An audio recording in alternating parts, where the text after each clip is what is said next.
Permata TV YouTube Indonesia dengan bangga mempersembahkan sebuah storytelling kekinian abad ini diangkat dari karya besar S.H. Mintarja yang sangat populer di masanya, berlatar belakang kisah tanah Jawa masa lampau dengan judul Kisah Arya Manggada.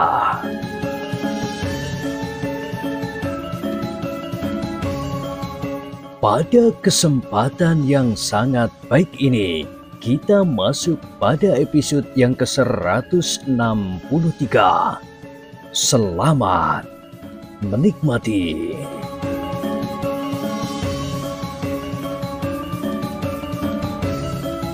Di akhir kisah sebelumnya disebutkan, demikianlah maka Delima pun berlari-lari kecil menyusul kawan-kawannya. Ia tidak ingin kawan-kawannya menjadi gelisah karena ia terlalu lama tidak segera nampak. Sebenarnya lah, kawan-kawan Delima itu terhenti di simpang 4 di ujung padukuhan. Mereka memang mulai menjadi cemas. Seorang laki-laki yang berjalan sambil membawa cangkul sempat bertanya, "Ada yang kalian tunggu?" "Kami menunggu Delima, Paman." "Di mana anak itu?" "Kami bersama-sama mencuci di tepian. Ketika kami naik, Delima masih tinggal untuk menyelesaikan cuciannya yang tinggal sedikit." "Kenapa kalian tidak menunggu di tepian?" "Delima sendiri minta kami mendahului." Laki-laki itu mengangguk-angguk. Sambil melangkah pergi, ia bergumam, "Nanti ia akan pulang sendiri." Kawan-kawan Delima yang menunggu itu menjadi semakin gelisah. Mereka membayangkan bahwa kedua orang laki-laki itu datang kembali, menangkap Delima dan membawanya pergi. "Delima terlalu cantik untuk berada di tepian seorang diri," berkata kawan-kawannya itu di dalam hatinya. Tiba-tiba serentak anak-anak itu bersorak ketika mereka melihat Delima berlari-lari kecil muncul dari balik tikungan. Sambil melambaikan tangannya, Delima bergegas menyusul kawan-kawannya itu.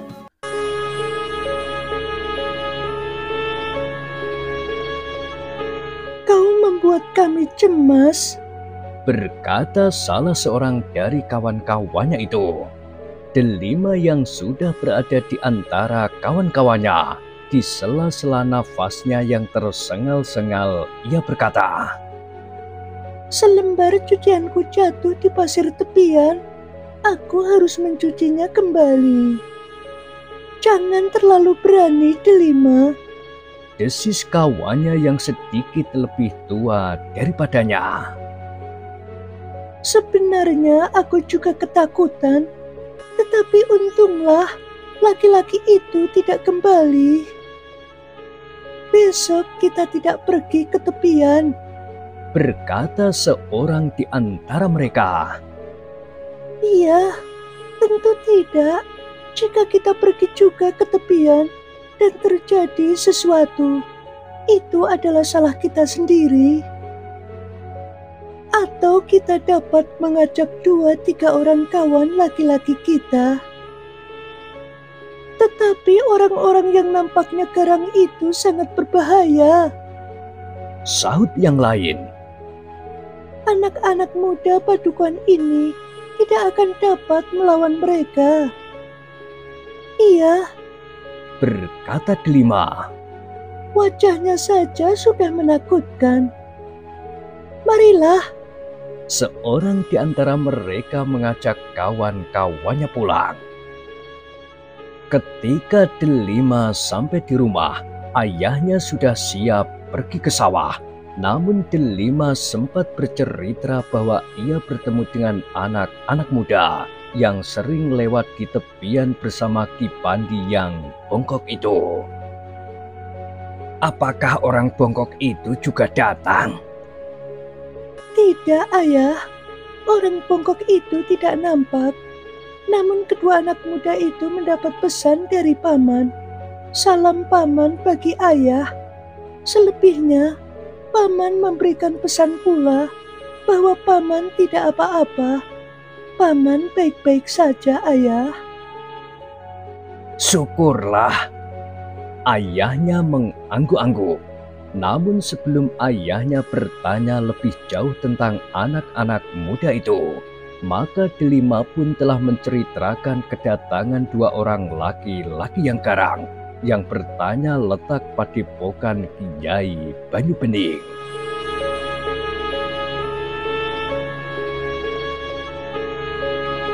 Apalagi yang akan terjadi? Desis Ki Kerawangan. Namun orang itu pun kemudian berkata, "Baiklah, aku akan pergi ke sawah. Berhati-hatilah jika kau turun ke tepian." Kawan-kawan sudah berjanji, Ayah. Esok kami tidak turun ke sungai. Bagus, kau dapat mencuci pakaian di sumur. Bukankah airnya cukup banyak? Dan seberapapun kau memakainya tidak akan kering. Bahkan di musim kemarau sekalipun. Iya, Ayah. Jawab Delima.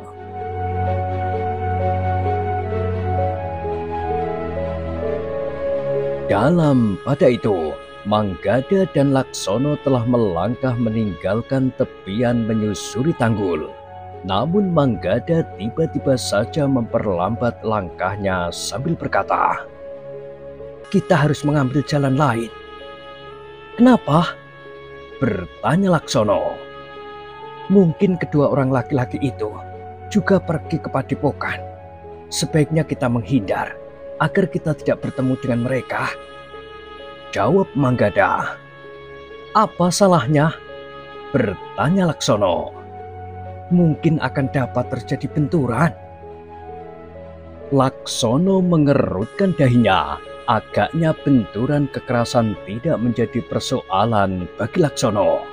Hampir bergumam Laksono itu berkata, "Asal bukan kita yang mendahuluinya, benturan kekerasan itu bukan tanggung jawab kita.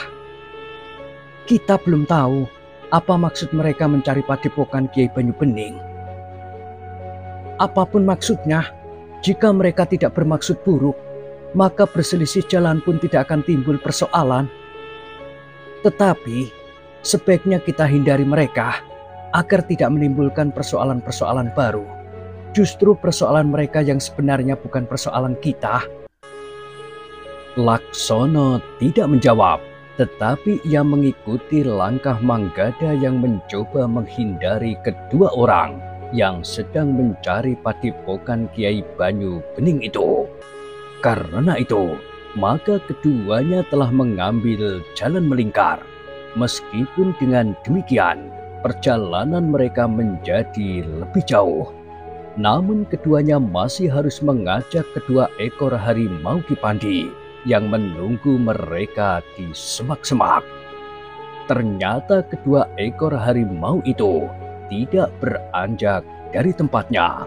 Bahkan seekor di antaranya sempat tertidur ketika Manggada dan Laksono lewat. Dengan demikian maka kedua orang anak muda itu telah berjalan melewati padang perdu yang luas. Namun yang menurut pengamatan keduanya, padang perdu itu dapat dijadikan lahan persawahan jika air sempat menggapai tempat itu. Tinggal membuat parit, agak di atas dapat ditemukan banyak mata air yang dapat dialirkan menjadi satu, sehingga menjadi sebuah parit yang cukup deras, berkata Manggada. Laksono mengangguk-angguk. Katanya, "Nampaknya orang-orang di daerah ini masih belum membutuhkan. Mereka bukan orang-orang yang terbiasa bekerja keras. Justru apa yang ada telah memberikan pangan yang cukup. Mereka tidak berusaha apa-apa lagi selain menikmati apa yang sudah ada. Ki Warono akan dapat memanfaatkan tanah ini, tentu saja dengan seizin lingkungannya." Manggada mengangguk-angguk. Sementara itu, keduanya berjalan terus melalui jalan setapak dan bahkan kemudian mereka menyusuri gumuk-gumuk kecil berbatu padas. Namun tiba-tiba saja kedua ekor harimau itu menjadi gelisah. Agaknya ada sesuatu yang menarik perhatian mereka.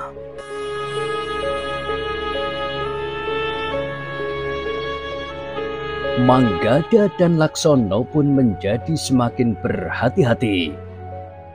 Agaknya di balik batu-batu itu ada sesuatu yang membuat kedua ekor harimau itu gelisah. Manggada dan Laksono yang sudah semakin terbiasa dengan kedua ekor harimau itu telah memberi isyarat agar keduanya menunggu. Sementara Manggada dan Laksono dengan sangat berhati-hati melihat keadaan di balik batu-batu padas itu.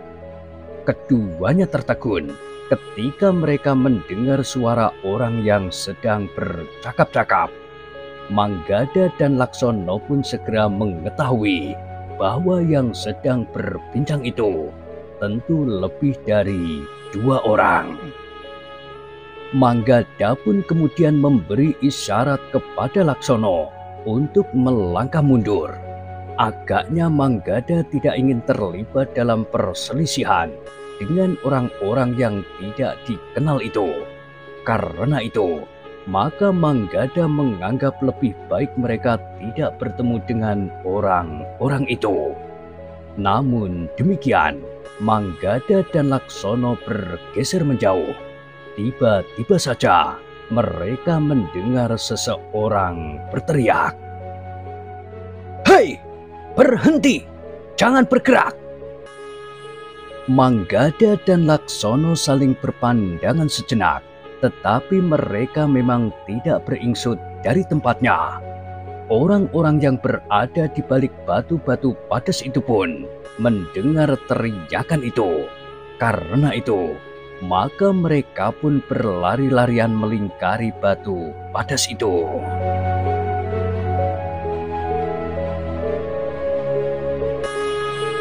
Manggada dan Laksono masih berdiri di tempatnya. Mereka sempat menghitung orang-orang yang kemudian mengerumuninya. 4 orang, 5 orang dengan yang di atas. Sementara itu, orang yang tertua di antara mereka dan berdiri di paling depan bertanya dengan nada datar, "Siapakah kalian?" Manggada dan Laksono termangu-mangu sejenak.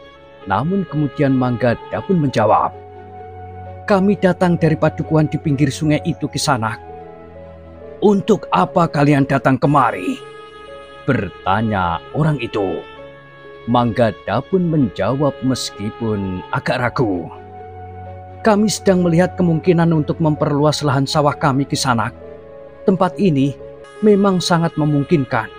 Sementara penghuni padukuhan kami menjadi semakin banyak, sedangkan sawah kami tidak cukup luas." Orang itu mengangguk-angguk. Ternyata jawaban Manggada masuk di akal mereka. Yang kemudian bertanya adalah justru Manggada. "Siapakah Kisanak ini? Agaknya kami masih belum pernah bertemu dengan kalian selama ini."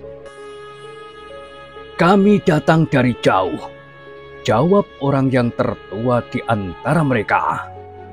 "Kami sedang mencari seseorang yang bernama Kiai Banyu Bening. Nama yang dipakai sejak orang itu mendirikan satu padepokan di kaki Gunung Lawu ini." "Apakah kalian termasuk murid dari padepokan itu?" bertanya Manggada. "Ternyata kau anak yang dungu," sahut orang itu. "Jika aku murid dari padepokan itu, tentu aku tidak perlu mencarinya. Mungkin Kisanak murid yang sudah tuntas sehingga meninggalkan padepokan. Sementara itu padepokan itu telah berpindah tempat." Orang itu tertawa. Katanya, "Hahaha, memang mungkin. Namun seorang yang lain tiba-tiba saja telah bertanya, "Kau melihat padepokan Kiai Banyu Bening itu?" "Kami tidak tahu, Kisanak. Yang kami tahu, di sana ada sebuah padepokan. Tetapi aku tidak tahu siapakah pemimpin dari padepokan itu." "Ya, 4 kawanku sedang melihat padepokan itu. Mudah-mudahan benar bahwa padepokan itu adalah padepokan Kiai Banyu Bening." "Untuk apa kalian mencari Kiai Banyu Bening?" bertanya Laksono tiba-tiba. Orang itu mengerutkan dahinya, namun kemudian ia pun menjawab, "Tidak apa-apa, kami mempunyai kepentingan pribadi dengan Kiai Banyu Bening." "Cobalah, datanglah ke padepokan itu. Mungkin di padepokan itu tinggal orang yang sedang kalian cari." "Sudah aku katakan, 4 orang kawanku sudah pergi ke sana untuk mengetahuinya." "Baiklah, jika demikian kami minta diri," berkata Manggada. "Kalian akan pergi kemana?" bertanya orang itu. "Kami masih akan melihat lingkungan yang luas, bukan saja melihat kesuburan tanahnya, tetapi juga letaknya. Apakah mungkin kami dapat menggali sebuah parit induk melalui daerah ini, meskipun dasar sungai itu termasuk terlalu rendah, atau menampung air dari banyak mata air?"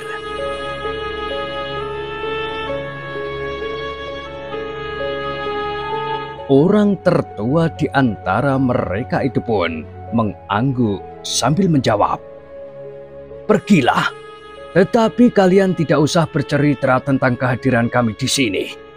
Kami tidak ingin membuat persoalan dengan orang-orang padukuhan.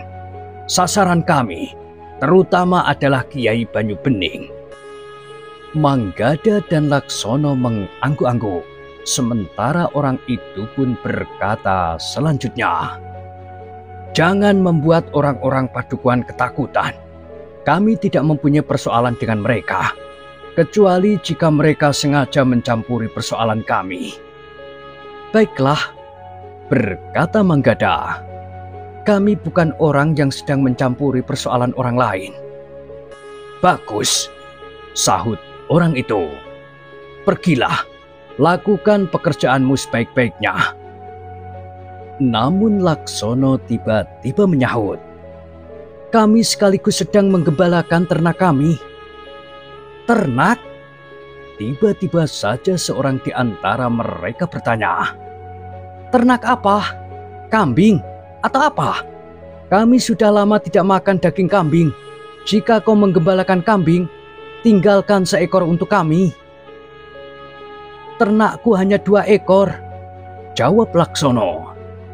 "Tidak apa, 1 untuk kami." Tetapi yang tertua dari antara mereka pun berkata, "Ternaknya hanya 2 ekor. Jika 1 kau ambil, maka ia hanya tinggal mempunyai seekor." "Tidak apa, ia akan dapat membeli lagi." "Bawa ternakmu pergi," berkata orang itu.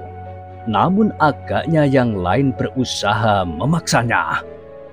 "Biar sajalah, kami memerlukan seekor. Bukankah itu lebih baik daripada aku merampasnya semua?" Laksonolah yang kemudian berkata, "Biarlah aku panggil ternak yang sedang aku gembalakan."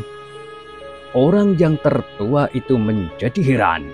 Agaknya anak muda itu tidak berkeberatan jika seekor ternaknya harus ditinggalkannya di padang perdu itu. Seperti yang diajarkan oleh Ki Pandi, maka Laksono pun telah memberikan isyarat memanggil kedua ekor harimaunya yang ditinggalkannya. Meskipun tidak memakai suara seruling, tetapi kedua ekor harimau itu pun mengerti pula isyarat itu, sehingga keduanya pun segera mendekati Laksono. Orang-orang itu terkejut melihat 2 ekor harimau yang besar dan tegar berjalan mendekat. Dengan serta-merta, mereka pun segera mempersiapkan senjata mereka. Namun Laksono sambil tersenyum berkata, Inilah ternak kami yang kami gembalakan." "Setan kau!" geram salah seorang dari mereka. Manggada dan Laksono pun kemudian meninggalkan orang-orang yang memandanginya dengan termangu-mangu. Laksono berjalan sambil memegangi tengkuk salah seekor dari kedua harimau yang mengikutinya, sementara yang seekor lagi berjalan di depan.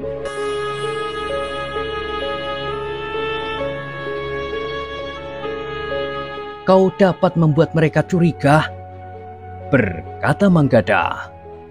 "Mereka tidak akan berbuat apa-apa," jawab Laksono. "Tetapi sebenarnya tak perlu kau lakukan. Bukankah mereka benar-benar tidak berbuat apa-apa? Tetapi penilaian mereka terhadap kita telah berubah." Laksono tidak menjawab, tetapi menurut pendapatnya, sama sekali tidak terjadi akibat buruk dari kelakarnya yang mendebarkan itu. Manggada dan Laksono pun berjalan semakin menjauhi orang-orang yang berada di belakang gumuk kecil berbatu-batu padas itu. Namun mereka tidak akan memilih jalan lagi. Justru ia berusaha menghindari pertemuan dengan dua orang yang tidak dikenalnya. Mereka malahan bertemu dengan sekelompok orang yang lebih banyak. Untunglah orang-orang itu tidak berbuat apa-apa atas diri Manggada dan Laksono, sehingga tidak terjadi benturan kekerasan. Manggada dan Laksono pun berjalan semakin jauh. Mereka langsung berjalan menuju ke Padepokan. Ketika mereka sampai di Padepokan, maka Manggada dan Laksono pun segera menyampaikan apa yang mereka lihat dan dengar kepada Ki Pandi. Ki Pandi mendengarkannya dengan sungguh-sungguh. Kemudian dengan serta-merta, ia pun bertanya, "Di mana kedua ekor harimau itu sekarang?" "Mereka berada di luar, seperti saat sebelum kami berangkat." Ki Pandi menarik nafas dalam-dalam, namun ia pun kemudian memanggil kawan-kawannya serta Ki Warono untuk berbincang. Masih ada saja persoalan yang timbul. Ki Warono pun termangu-mangu sejenak. Dengan ragu ia bertanya, "Apakah yang sebenarnya mereka inginkan?" "Ternyata banyak pihak yang mempunyai persoalan dengan Kiai Banyu Bening," desis Ki Lemah Teles. "Untunglah jika mereka mau menyelesaikan persoalan itu sekarang, sehingga yang tinggal kemudian adalah ketenangan dan tatanan kehidupan yang mantap di sini," berkata Ki Ajar Panguan. "Kita memang sudah letih," desis Ki Warono. "Meskipun demikian, jika kita dipaksa, maka kita akan mempertahankan padepokan ini dengan kekerasan. Kita akan menunggu. Nampaknya keempat orang yang sedang mengamati padepokan ini masih ragu-ragu untuk datang langsung kemari," berkata Ki Pandi. Sebenarnya lah, dua orang yang bertemu dengan beberapa orang perempuan yang sedang mandi itu telah menemui kawan-kawannya di gumuk kecil itu. Kemudian mereka berempat berniat untuk mencari keterangan lebih jauh tentang padepokan yang memang didirikan oleh Kiai Banyu Bening itu.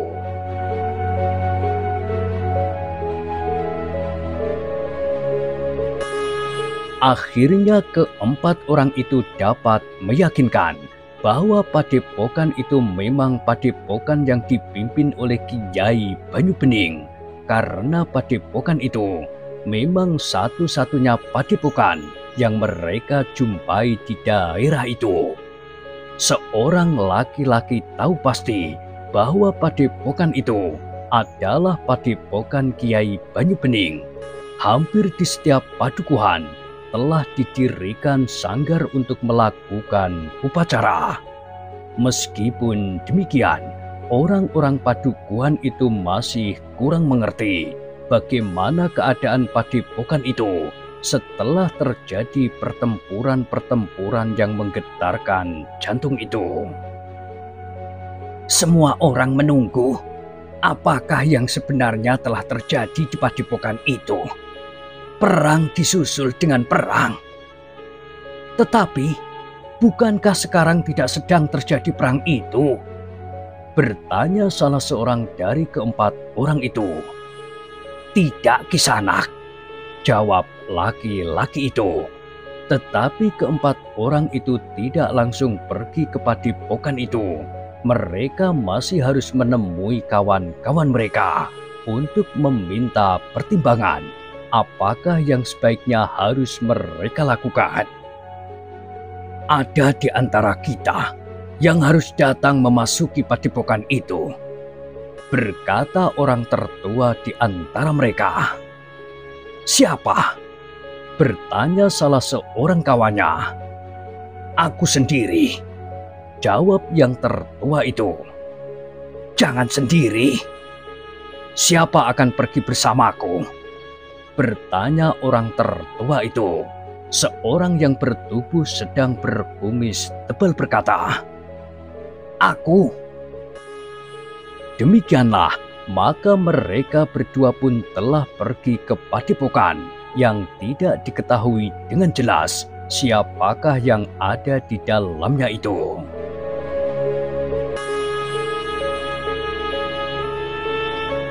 Ketika keduanya sampai ke depan regol padepokan, maka keduanya termangu-mangu sejenak. Di hadapan mereka, regol padepokan itu berdiri dengan angkuhnya menantang kedatangan mereka berdua. Orang yang tertua itu menarik nafas dalam-dalam, namun kemudian ditetapkannya hatinya melangkah mendekati regol itu. Beberapa kali ia mengetuk pintu regol padepokan yang tertutup rapat itu. Beberapa saat orang itu menunggu. Ia mengangkat wajahnya ketika dari atas panggung di sebelah regol itu terdengar seseorang bertanya, Hei, siapakah kalian dan siapakah yang kau cari?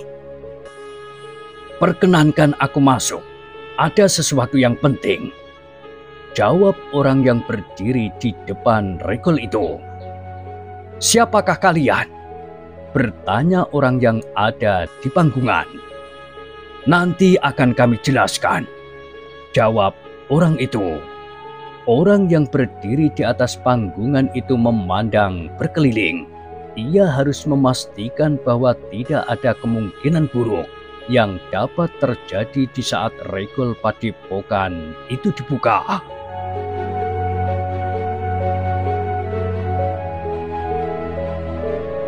Baru setelah ia yakin akan hal itu, maka ia pun memberi isyarat kepada penjaga regol itu agar regol itu dibuka. Perlahan-lahan regol padepokan itu pun terbuka. Beberapa orang yang berada di belakang regol itu pun mempersilahkan kedua orang itu masuk. Demikian keduanya berada di dalam, maka pintu regol itu pun segera tertutup kembali.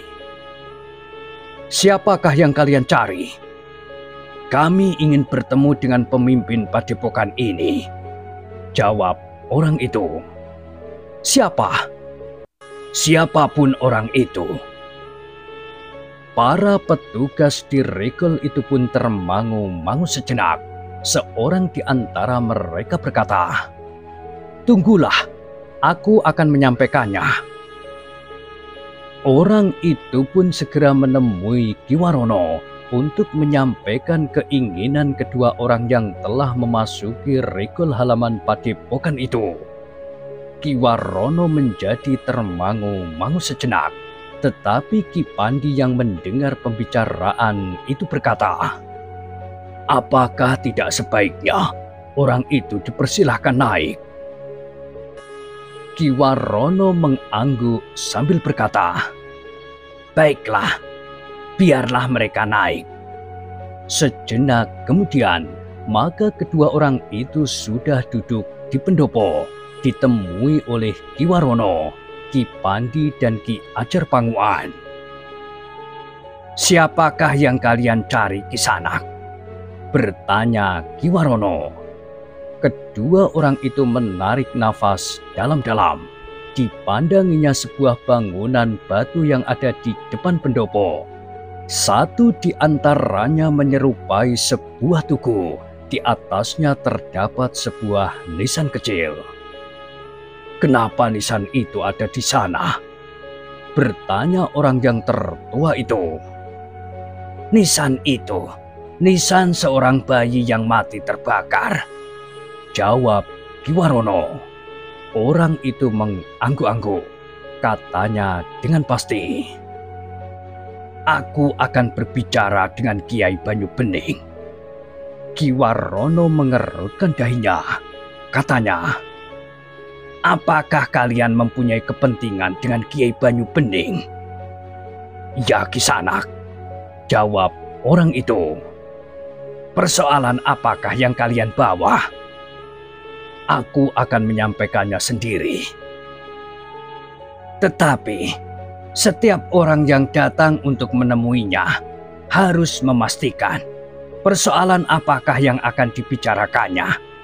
Jika aku menyampaikan niat kalian menemuinya tanpa menyebutkan persoalan yang kalian bawa, maka Kiai Banyu Bening tidak akan menemui kalian." Orang itu menjadi ragu-ragu sejenak, namun ia tidak mempunyai pilihan lain.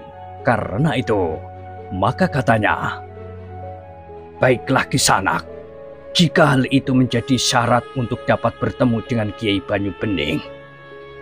Orang itu berhenti sejenak, lalu katanya kemudian, "Kami datang untuk berbicara tentang nisan kecil itu." Ki Warono mengerutkan dahinya. Katanya, "Tentang nisan kecil itu? Ada apa dengan nisan itu?" "Nisan itu adalah nisan anak Kiai Banyu Bening yang terbunuh di dalam api ketika api itu membakar rumahnya." "Benar." Orang itu mengangguk-angguk.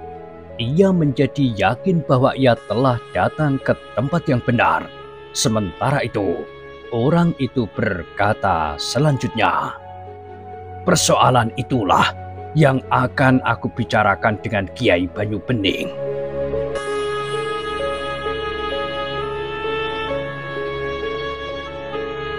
"Kisanak, jangan mengganggu ketenangan Kiai Banyu Bening.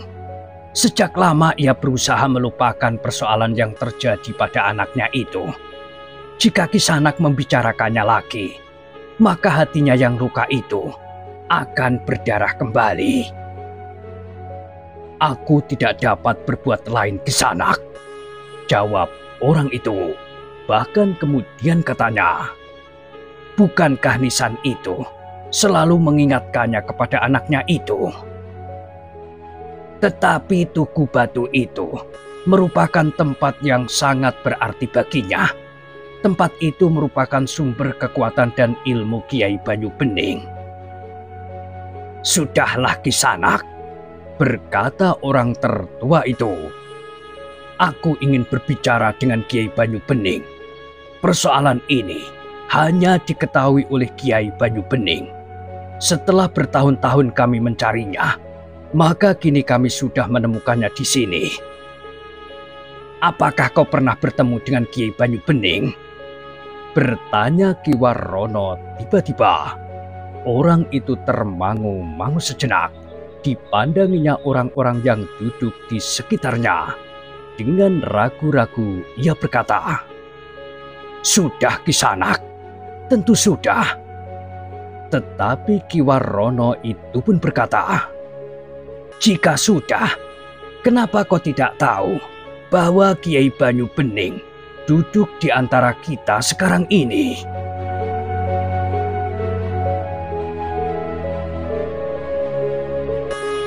Kedua orang itu terkejut. Mereka saling berpandangan sejenak.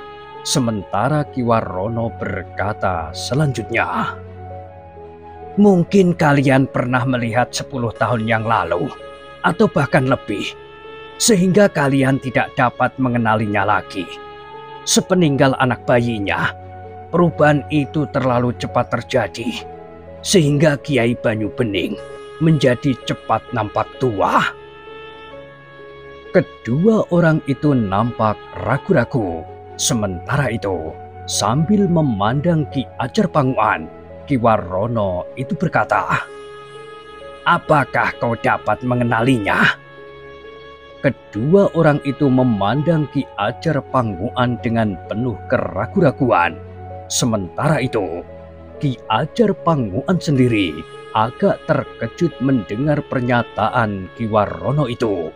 Tetapi Ki Ajar Panguan tidak dapat mengelak dari permainan itu.